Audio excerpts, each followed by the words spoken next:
আসসালামু আলাইকুম আরহামতুল্লাহি বারাকাতু। সবাই কেমন আছেন? আশা করি আল্লাহর রহমতে অনেক অনেক ভালো আছেন। দেখতে দেখতে আমাদের মাঝ থেকে মাহে রমজান বিদায় নিচ্ছে। আজকে মাহে রমজানের চতুর্থ জুম্মার দিন। মনে হচ্ছে মানে গতকালকে কিংবা কিছুদিন আগে শুরু হয়েছে, অথচ এটা দেখতে দেখতে শেষ হয়ে যাচ্ছে। আমাদের কাছ থেকে অলরেডি রহমত বিদায় নিচ্ছে এবং মাগফিরাত বিদায় নিছে।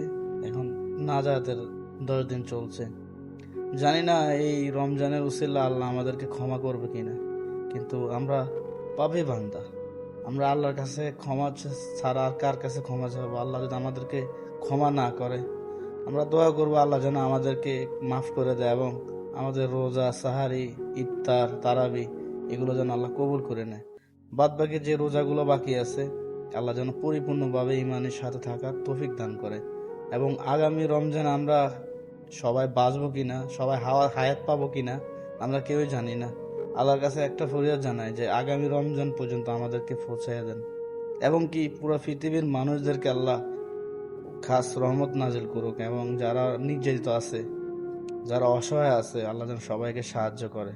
যারা কঠিন থেকে কঠিন রোগে আক্রান্ত আছে, তাদেরকে যেন আল্লাহ শাফায়ে কামেল দান করে। এবং যারা অন্ধকার গহীন কবরে শহীদ আছে, তাদের সবাইকে আল্লাহ যেন জান্নাতুল ফেরদাউসের উচ্চ মুকাম দান করে। রোজা শেষ হচ্ছে, কিন্তু কবরের আযাব শুরু হয়ে যাবে। যারা কবরবাসে আছে তারা কান্না করতেছে। কারণ কি? তাদের এই মাসটা তাদের জন্য অনেক উপকারিতা, এবং কি তারা আযাব থেকে মুক্তি পায়। আর এই মাসটা শেষ হওয়ার সাথে সাথে তাদেরকে আবার আযাবের সম্মুখীন হতে হবে। আর আমরা তো সবাই চলে যাব, এই পৃথিবীতে কেউ আমরা থাকবো না। আল্লাহ যেন আমাদেরকে কবরে যাওয়ার আগে ইমানের সাথে থাকার এবং পরিপূর্ণ ইমান নিয়ে অটুট থাকার জন্য তৌফিক দান করে, আমিন। একটা কথা বলবো, আল্লাহ যেন আমাদেরকে